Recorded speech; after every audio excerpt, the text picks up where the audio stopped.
National Electrical Code Section 250.146d addresses the requirements for grounding branch circuits that supply isolated receptacles.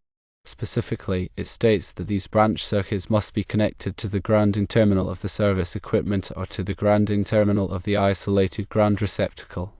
This means that the grounding connection for the isolated receptacles can be established at either of these 2 points.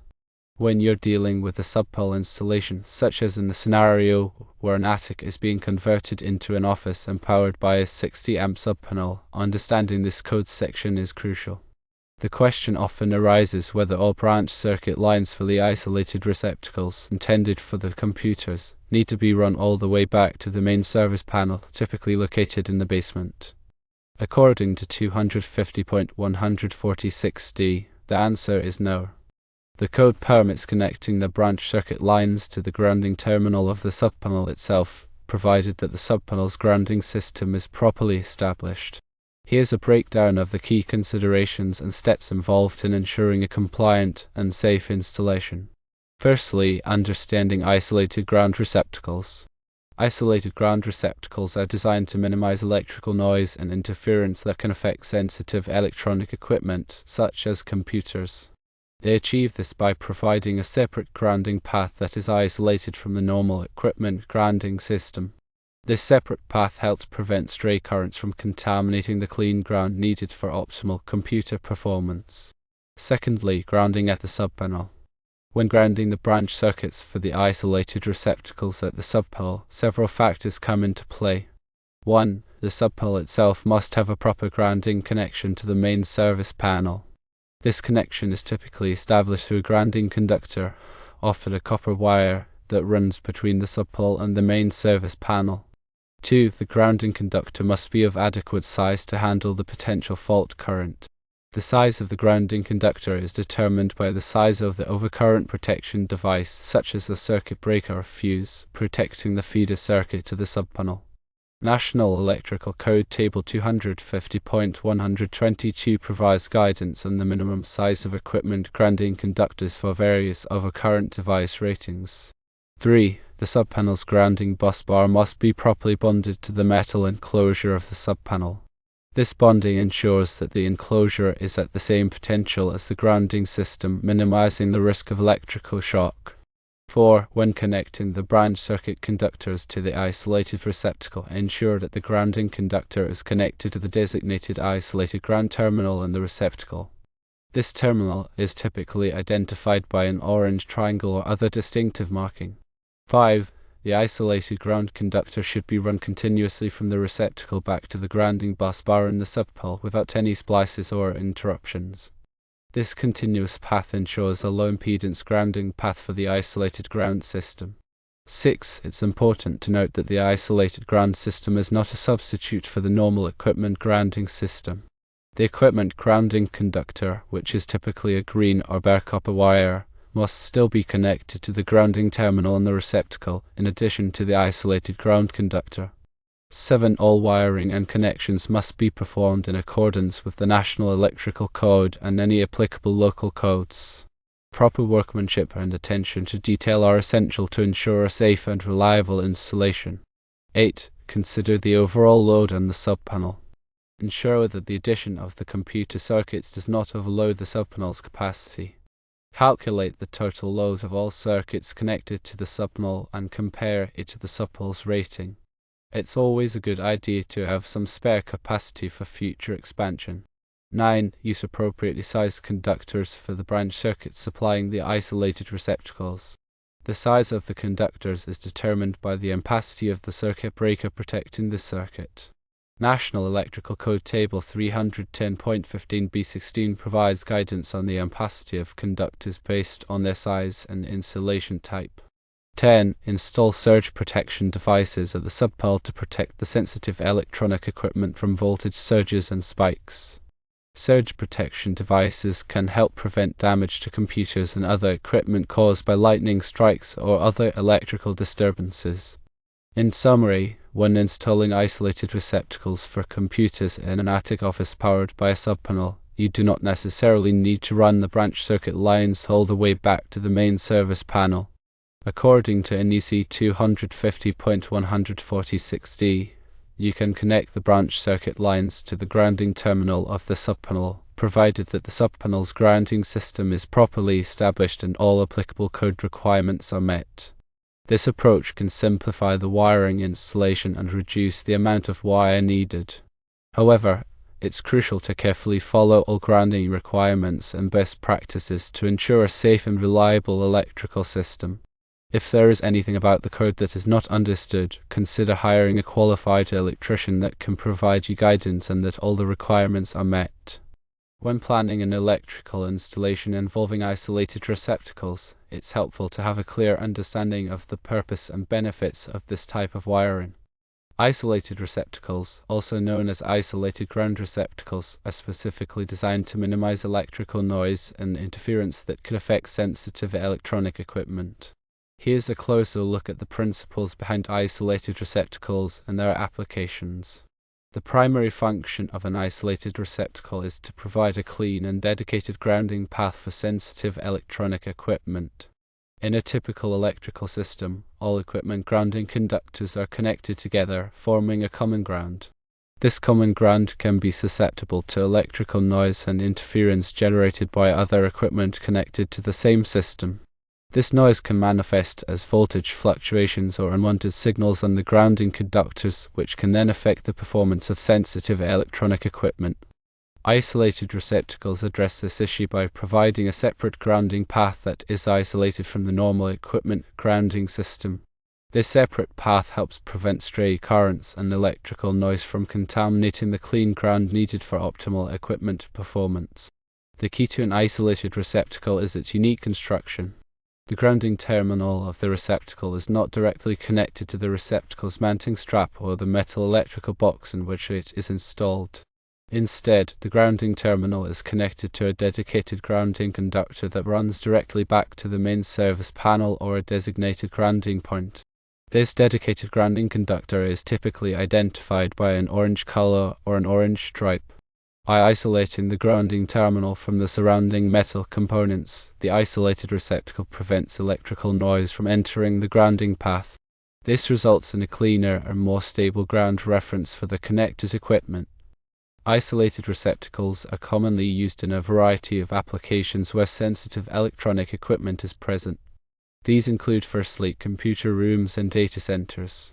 Computers and other digital devices are highly susceptible to electrical noise and interference. Isolated receptacles can help ensure stable and reliable operation of these devices by providing a clean ground reference. Secondly, audio and video recording studios. Audio and video equipment is particularly sensitive to electrical noise, which can degrade the quality of recordings. Isolated receptacles can minimize noise and interference, resulting in cleaner and more professional recordings. Thirdly, medical facilities. Medical equipment, such as patient monitoring systems and diagnostic equipment, requires a stable and noise-free electrical supply. Isolated receptacles can help ensure accurate and reliable readings from these devices. Fourthly, laboratories. Scientific instruments and laboratory equipment often require precise and stable electrical conditions. Isolated receptacles can minimize electrical noise and interference, ensuring accurate and reliable results. Fifthly, industrial control systems. Industrial control systems rely on precise and reliable electrical signals to control machinery and processes. Isolated receptacles can help prevent electrical noise from disrupting these signals. When installing isolated receptacles, it's important to follow certain guidelines to ensure proper performance and safety. 1. Use dedicated grounding conductors. The grounding conductor for an isolated receptacle should be run directly back to the main service panel or a designated grounding point without any splices or interruptions. 2. Avoid sharing grounding conductors. Do not share the grounding conductor for an isolated receptacle with other equipment or circuits. Each isolated receptacle should have its own dedicated grounding conductor. 3. Use appropriate wiring methods. Use appropriate wiring methods and materials to ensure a secure and reliable connection between the receptacle and the grounding conductor. 4. Test the installation. After installation, test the isolated ground system to ensure that it is functioning properly. Use a ground loop tester or other appropriate testing equipment to verify that the grounding path is clean and free from noise. 5. Consult with a qualified electrician. If you are unsure about any aspect of the installation, consult with a qualified electrician who is experienced in working with isolated receptacles. Using the proper wire gauge is extremely important in ensuring safety and proper operation of electrical circuits. The wire gauge, typically expressed in American wire gauge or AWG, refers to the diameter of the wire. The larger the AWG number, the smaller the wire diameter. The appropriate wire gauge for a particular circuit depends on several factors, including the ampacity of the circuit, the length of the wire run, and the type of insulation used. Using a wire gauge that is too small for the intended application can result in overheating, voltage drop, and even fire hazards. Here is a breakdown of the key considerations when selecting the appropriate wire gauge. Firstly, ampacity. Ampacity refers to the maximum amount of current, measured in amps, that a wire can safely carry without overheating. The ampacity of a wire depends on its gauge, insulation type, and the ambient temperature. National Electrical Code Table 310.15b16 provides ampacity ratings for various wire gauges and insulation types. When selecting a wire gauge, ensure that its ampacity is equal to or greater than the ampacity of the circuit breaker or fuse protecting the circuit. Secondly, voltage drop. Voltage drop refers to the decrease in voltage along a wire run due to the wire's resistance. Excessive voltage drop can cause equipment to malfunction or operate inefficiently. The amount of voltage drop depends on the wire gauge, the length of the wire run, and the current flowing through the wire. Smaller wire gauges and longer wire runs result in greater voltage drop. To minimize voltage drop, use a larger wire gauge or shorten the wire run.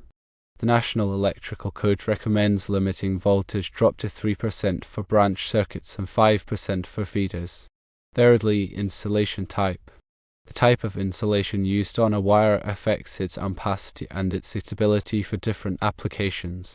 Common insulation types include THHN, THWN, and XHHW.